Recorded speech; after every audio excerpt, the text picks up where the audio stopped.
ഇക്കഴിഞ്ഞ ജനുവരി 13-ന് യു പിയിലെ കാൺപൂരിനടുത്ത് നൗരംഗ എന്ന് പറയുന്ന സ്ഥലത്ത് തിരുവനന്തപുരം സ്വദേശിയായ പാസ്റ്റർ എസ് ആൽവിനും അദ്ദേഹത്തിൻ്റെ ഭാര്യയും 3 മക്കളും അറസ്റ്റ് ചെയ്യപ്പെട്ടു.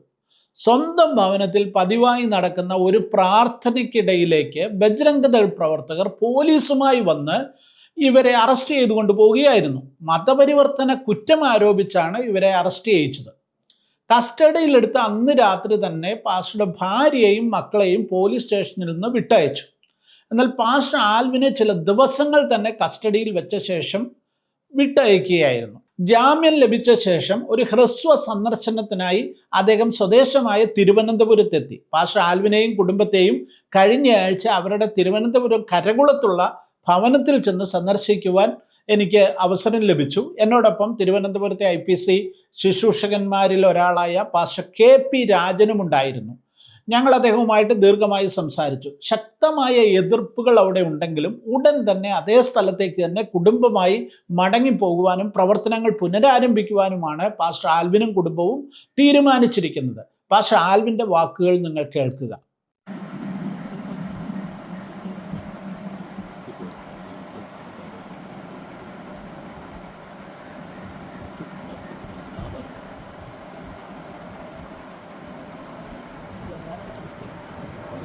ദൈവത്തിൻ്റെ അതിപരിശുദ്ധ നാമം വാഴ്ത്തപ്പെടുമാറാകട്ടെ. ദൈവകൃപയാൽ 10 വർഷത്തോളം യു പിയിൽ കർത്താവിൻ്റെ വേലയിലായിരിക്കാൻ ദൈവം സഹായിച്ചു. ദൈവം തന്ന ദർശനത്തിനൊത്തവണ്ണമാണ് ഞങ്ങൾ തിരുവനന്തപുരത്ത് നിന്ന് യു പിയിൽ ദൈവവേലയ്ക്കായിട്ട് കടന്നു പോകുന്ന കുടുംബമായിട്ട്. വൈഫും എനിക്ക് 3 കുഞ്ഞുങ്ങളുമുണ്ട്.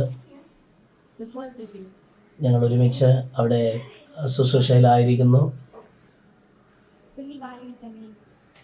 അങ്ങനെ ആയിരുന്ന സമയത്താണ് ഈ കഴിഞ്ഞ ജനുവരി 13-ാം തീയതി രാവിലെ കുറച്ച് പേര് ഞങ്ങളുടെ ഭവനത്തിൽ പ്രാർത്ഥനയ്ക്കായിട്ട് കടന്നു വന്നു. പ്രാർത്ഥന നടന്നുകൊണ്ടിരിക്കുന്ന സമയത്താണ് പ്രാർത്ഥിച്ചുകൊണ്ടിരുന്നപ്പോൾ പ്രാർത്ഥിക്കാൻ വന്ന ഒരു അമ്മച്ചിയുടെ അകത്തുനിന്ന് പിശാചിങ്ങനെ ഇളകുവാനിടയായി. ഇതേ സമയത്താണ് ബജറംഗദളും പോലീസുകാരും ഞങ്ങളുടെ വീട്ടിൻ്റെ മുൻപിലെത്തുന്നത്. അവരെന്നെ വിളിച്ചു വെളിയിലിറക്കി. എന്നിട്ട് എൻ്റെ അടുത്ത് ക്വസ്റ്റ്യൻ ചെയ്തതിന് ശേഷം എന്നോടുകൂടി വീട്ടിനകത്തേക്ക് കടന്നു വന്നു. അപ്പോൾ അമ്മച്ചി വീട്ടിനകത്ത് പിശാചിളവി കിടക്കുകയാണ്. അവരെൻ്റെ അടുത്ത് ക്വസ്റ്റ്യൻ ചെയ്തു, ഇതെന്താണ് ഇങ്ങനെ കിടക്കുന്നത്? ഇവർ പ്രാർത്ഥിച്ച് ശരിയാക്കാൻ പറഞ്ഞു. എന്നിട്ട് അവരെല്ലാം അവരുടെ ഫോണെടുത്ത് വീഡിയോ ഉണ്ടാക്കാൻ തുടങ്ങി. അവർക്ക് തെളിവിന് വേണ്ടിയാണ് അവർ അത് ചെയ്തത്. പ്രാർത്ഥിക്കാനൊരു അറ്റ്മോസ്ഫിയർ അല്ലായിരുന്നു എങ്കിൽ തന്നെയും ഞാൻ മനസ്സിലിങ്ങനെ പ്രാർത്ഥിച്ചപ്പോൾ ദൈവനാമം മഹത്വപ്പെടുവാനപ്പോൾ ഒരു പ്രവൃത്തി അങ്ങ് ചെയ്യണം. അതുപോലെ തന്നെ ഞാൻ ആ അമ്മച്ചിയുടെ തലയിൽ കൈവച്ചു പ്രാർത്ഥിച്ചു. പിശാചിനെ ശാസിച്ചപ്പോൾ തന്നെ അമ്മച്ചി പൂർണ്ണമായിട്ട് വിടുവിക്കപ്പെടുവാൻ ഇടയായി. അത് കണ്ടപ്പോൾ അവർക്ക് വീണ്ടും ഒരുപാട് ദേഷ്യമുണ്ടായി. അവരെ വിടുതൽ പ്രാപിച്ച അമ്മച്ചിയെ ഒരുപാട് നേരം ക്വസ്റ്റ്യൻ ചെയ്തു, നിങ്ങൾ ശരിക്കും വിടുതൽ പ്രാപിച്ചോ? ഇങ്ങനെ ദേഷ്യപ്പെട്ടിങ്ങനെ ഒരുപാട് ചോദിച്ചു. അപ്പോൾ അമ്മച്ചി പറഞ്ഞു, ഞാൻ വിടുതലായി, എനിക്ക് സൗഖ്യമായി, നിങ്ങൾ എന്തിനാണ് എൻ്റെ വീഡിയോ എടുക്കുന്നതെന്ന് പറഞ്ഞ് അവരുടെ അടുത്ത് ദേഷ്യപ്പെടാനിടയായി. ഇതേ സമയം തന്നെ പോലീസുകാരും ബാക്കിയുണ്ടായിരുന്ന ഗുണ്ടകളെല്ലാം കൂടെ ഞങ്ങളുടെ വീട്ടിനകത്തേക്ക് കയറി. അവരെ അവിടെ ഇരുന്ന സാധനങ്ങളൊക്കെ അടിച്ചു മറിക്കാൻ എടുത്തുകൊണ്ട് പോകാനും ഒക്കെ ഒരു ശ്രമം നടത്തിയായിരുന്നു. അവർ തമ്മിൽ ഇങ്ങനെ ഹിന്ദിയിൽ ഇങ്ങനെ പറയുന്നത് ഞങ്ങൾക്ക് മനസ്സിലായി. പക്ഷെ ഒന്നും തൊടാൻ ദൈവം അനുവദിച്ചില്ല. അതോടൊപ്പം തന്നെ അവർ മതപരിവർത്തനത്തിൻ്റെ ഗ്രന്ഥങ്ങളെന്ന് പറഞ്ഞ് ബൈബിളും പാട്ടുപുസ്തകവും ഫയലുകളും നോട്ടുകളും എല്ലാം എടുത്ത ശേഷം ഞങ്ങളുടെ അടുത്ത് പറഞ്ഞ് വീട് പൂട്ടി വെളിയിലിറങ്ങാൻ പറഞ്ഞു. അങ്ങനെ ഞങ്ങൾ വീട് പൂട്ടി വെളിയിലിറങ്ങി. കൂടെ വന്ന വിശ്വാസികളെയും വൈഫിനെയും കുഞ്ഞുങ്ങളെയും അവർ ജീപ്പിൽ കയറ്റി എന്നെ 2 പോലീസുകാരുടെ ഇടയിൽ ഒരു ബൈക്കിലാണ് ബുള്ളറ്റിലാണ് കൊണ്ടുപോയി അവിടെ നിന്ന് ഞങ്ങളെ പ്രത്യേകം സ്ഥലങ്ങളിലാക്കി ക്വസ്റ്റ്യൻ ചെയ്യാൻ തുടങ്ങി. ഒരുപാട് പോലീസുകാർ മാറി വന്നു. ഈ രണ്ട് പോലീസ് വീതം.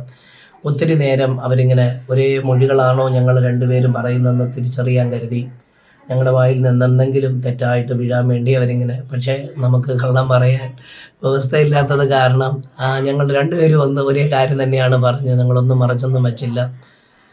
ഒരുപാട് നമ്മളെ കൊടുക്കുന്ന രീതിയിലുള്ള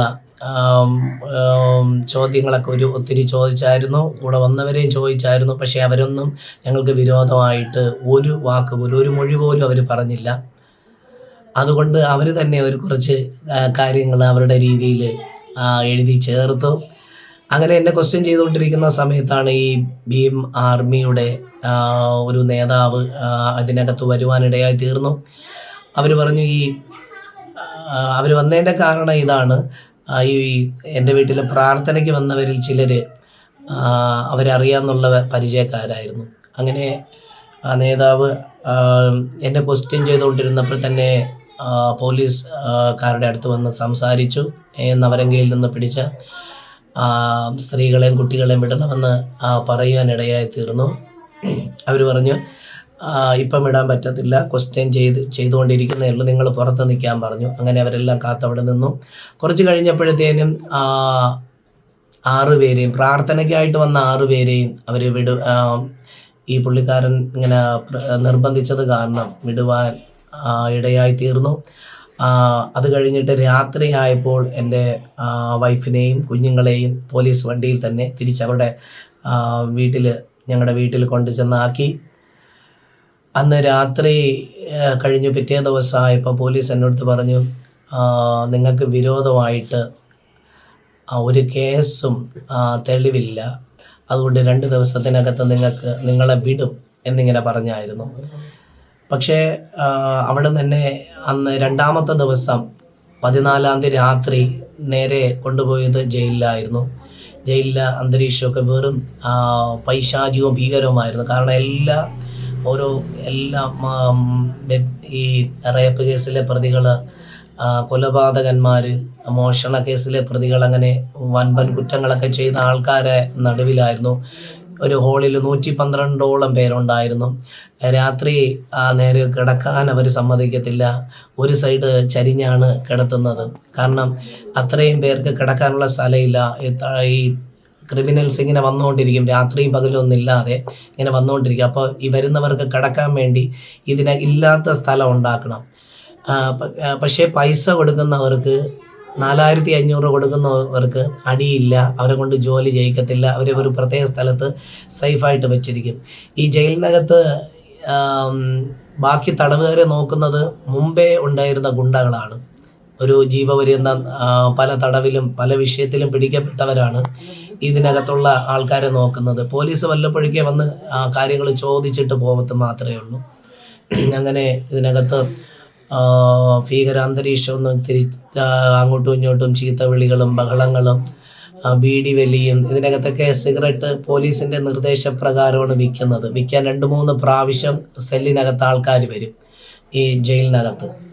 അതിൻ്റെ കമ്മീഷൻ അവർക്കാണ്. എല്ലാ സാധനവും ഭയങ്കര 3-4 ഇരട്ടി വിലയാണ്. ഒരു തീപ്പെട്ടിക്ക് തന്നെ 1 രൂപയ്ക്കുള്ള തീപ്പെട്ടി 5 രൂപയ്ക്ക് കൊടുക്കുക. അങ്ങനെ എല്ലാ രീതിയിലും ഒരു സാഹചര്യങ്ങൾ ഓരോ ദിവസവും ഓരോ കൊല്ലം പോലെയാണ് അതിനകത്ത് കഴിഞ്ഞത്. കാരണം ഞാൻ മതപരിവർത്തനം എന്നൊരു കേസ് എൻ്റെ മേൽ ചുമത്തിയത് കാരണം അവിടുത്തെ ജയിൽ വാർഡനൊക്കെ എൻ്റെ അടുത്ത് ഭയങ്കര ദേഷ്യമാണ്. എന്നെ നോക്കി ആ വാർഡിലുണ്ടായിരുന്ന ഗുണ്ടയ്ക്ക്, അങ്ങനെയാണ് പറയാം, വാർഡനല്ല ഗുണ്ടയ്ക്ക്, ആ പുള്ളിക്കാരൻ ഒത്തിരി എന്നെ എന്തൊക്കെ ജോലി ചെയ്യിക്കാൻ പറ്റുമോ അതിനൊക്കെ, ബാത്റൂമെല്ലാം എൻ്റെ ഒരു പ്രത്യേകം കൈ കൊണ്ട് തന്നെ കഴുകണം, അങ്ങനെ കൈ കൊണ്ട് കഴിയിച്ചു. പിന്നെ ഓടകളെല്ലാം വൃത്തിയാക്കിപ്പിച്ചു, തൂപ്പിച്ചു, തുടപ്പിച്ചു, പാത്രം കഴിയിച്ചു, പിന്നെ കിച്ചണൊക്കെ വൃത്തിയാക്കിപ്പിച്ചു, ടാങ്ക് കഴുകിച്ചു. പിന്നെ ഒത്തിരി കമ്പിളികളൊക്കെ ഉണ്ട് അവിടെ, അതെല്ലാം കുടഞ്ഞ് വാരി വയ്പ്പിച്ചു. ഇങ്ങനെ ഒത്തിരി എന്തൊക്കെ ചെയ്യാൻ പറ്റുമോ അത് ആ ജോലികളെല്ലാം ചെയ്യിച്ചു. കാരണം രാവിലെയും വൈകിട്ടും കുറേ സമയം ചെയ്യാത്തവരെ ഭയങ്കരമായിട്ട് ഉപദ്രവിക്കും. ഒരു പ്ലാസ്റ്റിക്കിലെ പൈപ്പുണ്ട്, അത് വെച്ചാണ് എല്ലാവരും അടിക്കുന്നത്.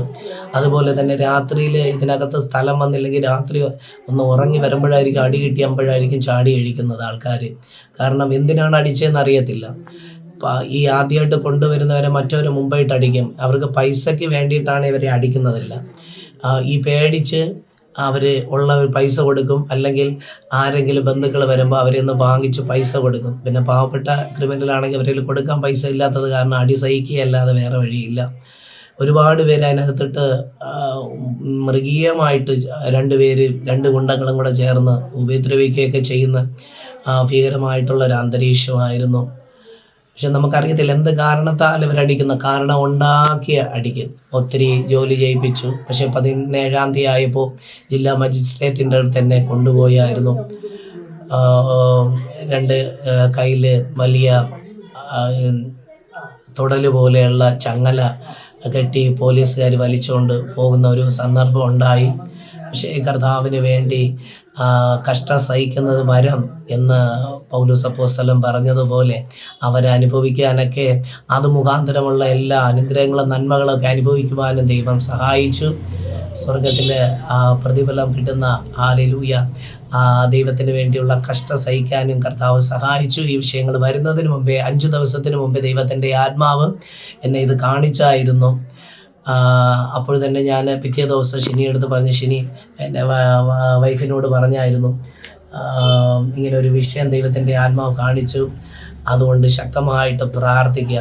എന്തൊക്കെ ദൈവത്തിൻ്റെ ആത്മാവ് കാണിച്ചതുപോലെ ഞങ്ങളുടെ ജീവിതത്തിൽ വരുവാനിടയായി തീർന്നു. അതുപോലെ ഞാൻ പല ദൈവദാസന്മാരുടെ അടുത്ത് ഞാൻ ഷെയർ ചെയ്യുകയുണ്ടായി. ഈ ജയിലിൽ കിടക്കുന്ന ദൈവദാസന്മാർക്ക് ദൈവം സ്വർഗത്തിൽ എന്തോരം പ്രതിഫലം കൊടുക്കുക.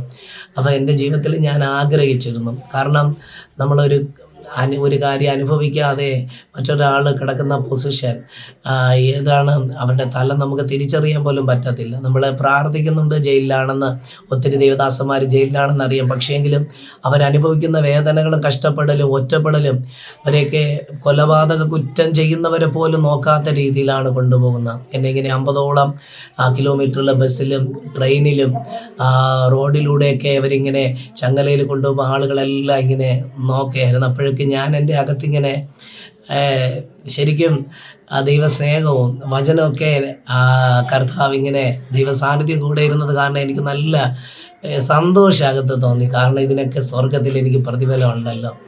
ഞാനെല്ലാം ആ രീതിയിലാണ് ചിന്തിച്ചത്. കർത്താവിന് വേണ്ടി ചെയ്യുന്നതാണ് ഞാൻ, അല്ലാതെ വേറെ മറ്റുള്ളവരെ കാണിക്കാനോ അല്ല, ഒന്നിനും വേണ്ടിയിട്ടല്ല.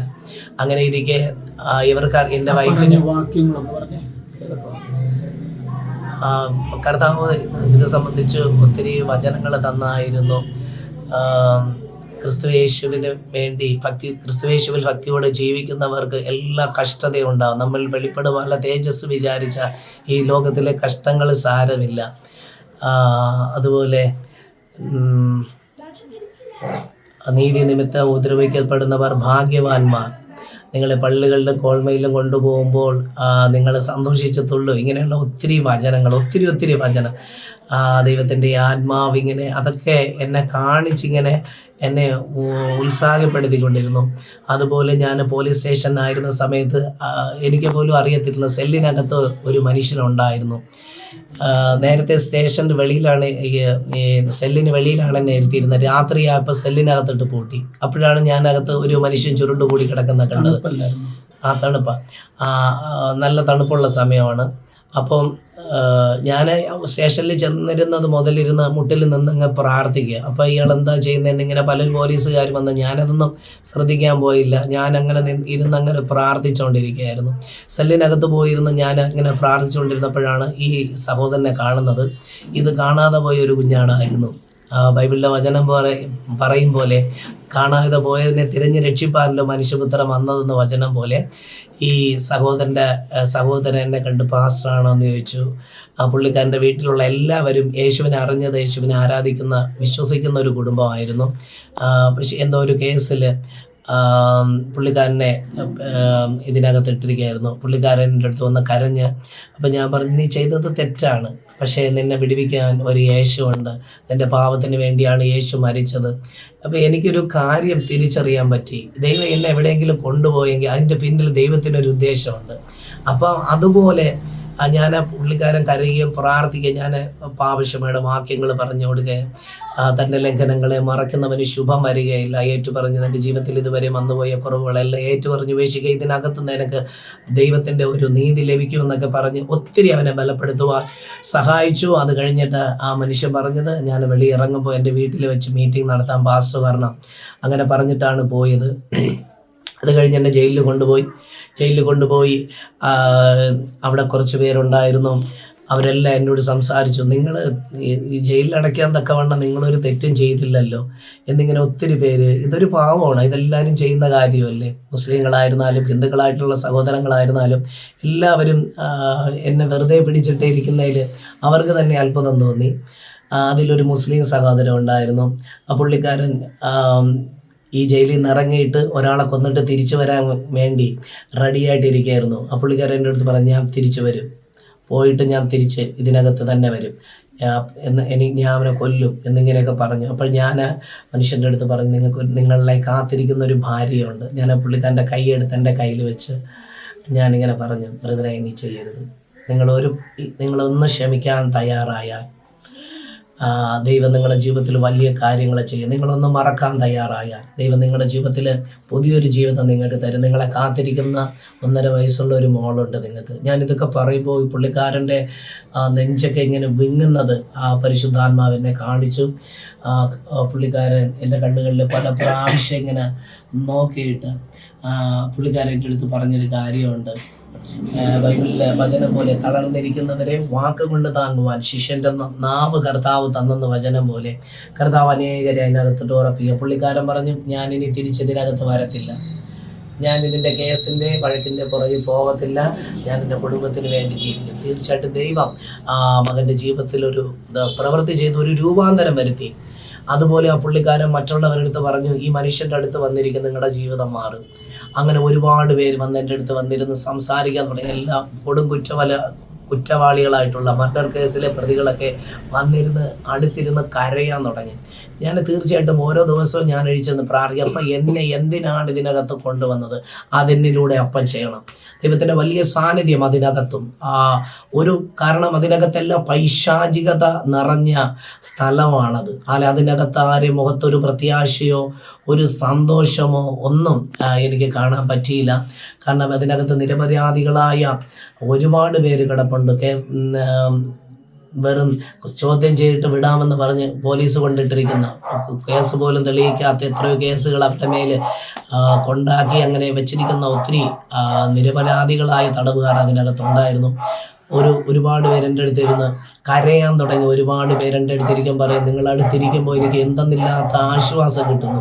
ഞാൻ വിചാരിച്ചതെല്ലാം കർത്താവ് ഇതൊക്കെ ചെയ്യാൻ കരുതിയാണ് എന്നെ കൊണ്ടുവന്നത്.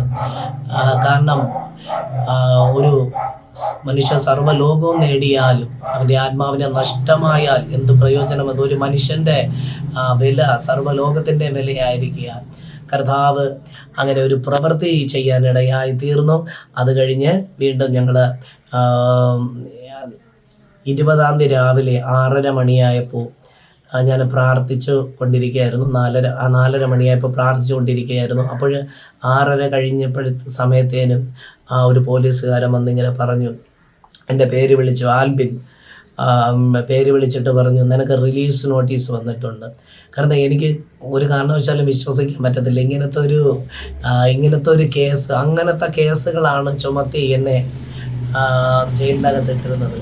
ഒരു കാരണവശാൽ അവരെന്നെ വീണ്ടും ചോദിച്ചു, നിനക്ക് പോകണ്ടേ, ഇവിടെ കിടക്കണോ, കയറിയകത്ത് കിട, ഇങ്ങനെയൊക്കെ പറഞ്ഞു. കാരണം ഞാൻ വിചാരിക്കുന്നത് എന്നെ വേറെ ജയിലിലോട്ട് കൊണ്ടുപോകാൻ കരുതി വന്നതാണെന്നാണ് ഞാൻ വിചാരിക്കുന്നത്. പക്ഷേ കർത്താവ് ദൂതൻ എന്നെ ഇറക്കി പത്രോസിനെ എങ്ങനെ വിടുവിച്ചു, അതുപോലെ നിയമമായിട്ടുള്ള ഒരു നടപടിയും അങ്ങോട്ട് മൂവായിട്ടില്ല. എൻ്റെ വൈഫ് അതിൻ്റെ തലേ ദിവസമാണ് എന്നെ കണ്ടുപിടിച്ച് എന്നെ വന്ന് കാണുന്നത്. വൈഫും ഒരു ദൈവദാസനും 2 ദൈവദാസന്മാരും കൂടെ എന്നെ കാണാനായിട്ട് വന്നായിരുന്നു. അപ്പോഴത്തേനും അവർ പറഞ്ഞു, ഇനി ഞങ്ങൾ വക്കീലിനെ വെച്ച് ബാക്കിയുള്ള കാര്യങ്ങൾ അങ്ങോട്ട് മൂവ് ചെയ്യുക, എത്രയും വേഗം ആൽബിൻ ബ്രദറിനെ ഇറക്കാനുള്ള എല്ലാ കാര്യങ്ങളും ചെയ്യാം. പക്ഷേ എൻ്റെ ജാമ്യക്കാരൻ ഉയരത്തിലിരിക്കുന്നെന്ന് വചനം പോലെ കർത്താവ് എനിക്ക് വേണ്ടി ഹല്ലേലൂയ സ്വർഗത്തിൽ ഹല്ലേലൂയ പ്രവർത്തിച്ചു. ഒത്തിരി പേര് നമുക്ക് വേണ്ടി പ്രാർത്ഥിച്ചു. അറിയാന്നുള്ളവരല്ല, ഇന്ത്യക്കകത്തും പുറത്തുമൊക്കെ ഒത്തിരി പേര് ഹല്ലേലൂയ പ്രാർത്ഥിച്ചു. ആത്മാർത്ഥതയുടെ സ്വന്തം വിഷയം പോലെ പ്രാർത്ഥിച്ചു. അത് മുഖാന്തരം എനിക്കും കുടുംബത്തിനും ഇപ്പോൾ നാട്ടിൽ വരുവാനും ഇവിടെ മീറ്റിങ്ങുമായിട്ടുള്ള ബന്ധത്തിലാണ് ഞങ്ങളിവിടെ വന്നത്. ഇത് കഴിഞ്ഞ് മാർച്ച് 4-ാം തീയതി ഞങ്ങൾ തിരിച്ചു പോകുന്നുണ്ട്. നിങ്ങളുടെ ഏവരുടെയും പ്രാർത്ഥിച്ച ഓരോ ദൈവമക്കൾക്ക് ഞങ്ങൾ നന്ദി അറിയിക്കുന്നു. തുടർന്ന് ഞങ്ങൾക്ക് വേണ്ടി മാത്രമല്ല, ജയിലിലായിരിക്കുന്ന ഓരോ ദൈവദാസന്മാർക്ക്, അവരുടെ കുടുംബങ്ങൾക്ക് വേണ്ടി, കുഞ്ഞുങ്ങൾക്ക് വേണ്ടി, അവരുടെ വിടുതലിന് വേണ്ടി, ദൈവവേലയ്ക്ക് വേണ്ടി, സുവിശേഷീകരണത്തിന് വേണ്ടി നിങ്ങൾ പ്രാർത്ഥിക്കണമെന്ന് അപേക്ഷിച്ചുകൊണ്ട് എൻ്റെ വാക്കുകളെ ചുരുക്കുന്നു. ദൈവം നമ്മെ അനുഗ്രഹിക്കട്ടെ. പേരും സ്വദേശവും പിന്നെ ഈ പ്രവർത്തിച്ച സ്ഥലവും ഏത് സ്ഥലത്താണ് പ്രവർത്തിക്കുന്നത്, സ്വതന്ത്രമായിട്ടാണ്, ആ കാര്യം കൂടെ പറഞ്ഞത്. എൻ്റെ പേര് ആൽബിൻ എന്നാണ്. എൻ്റെ ഭാര്യയുടെ പേര് ഷിനി എന്നാണ്. എനിക്ക് 3 കുഞ്ഞുങ്ങളുണ്ട്. മൂത്തയാളുടെ പേര് പ്രൈസ് ക്രിസ്റ്റാണ്. രണ്ടാമത് മോളാണ്. മോളുടെ പേര് ഗ്രേസ് ക്രിസ്റ്റാണ്. ഇനി ഏറ്റവും ഇളയ ഒരു മോനുണ്ട്, അവൻ്റെ പേര് ബ്ലസ് ക്രിസ്റ്റാണ്. 3 പേരെയും ഞാൻ ദൈവവേലയ്ക്കായിട്ട് സമർപ്പിച്ചിരിക്കുകയാണ്. കർത്താവിൻ്റെ അയൽപ്രദേശത്ത് കർത്താവിൻ്റെ വേല ചെയ്യുവാൻ ദൈവം അവരെ ശക്തമായിട്ട് അഭിഷേകത്തോടെ അധികാരത്തോടെ ഉപയോഗിക്കേണ്ടതിന് നിങ്ങളുടെ ഓരോരുത്തരും ശക്തമായ പ്രാർത്ഥന ഞാൻ ആവശ്യപ്പെടുന്നു. ഞാൻ തിരുവനന്തപുരത്ത് കല്ലയം എന്ന സ്ഥലത്ത്, പള്ളിമുക്കെന്ന സ്ഥലത്താണ് ഞങ്ങളിപ്പോൾ താമസിക്കുന്നത്. ഞങ്ങൾ അവിടെ കാൺപൂരിൽ ഗാഡംപൂർ നവരംഗ എന്ന സ്ഥലത്ത് ദൈവ വേലയോടുള്ള ബന്ധത്തിൽ 10 വർഷമായിട്ട് അവിടെ ആയിരിക്കുന്നു. നിങ്ങളുടെ വിലപ്പെട്ട പ്രാർത്ഥനകൾ ഞങ്ങൾ സ്വാഗതം ചെയ്യുന്ന ദൈവം എല്ലാവരെയും അനുഗ്രഹിക്കട്ടെ.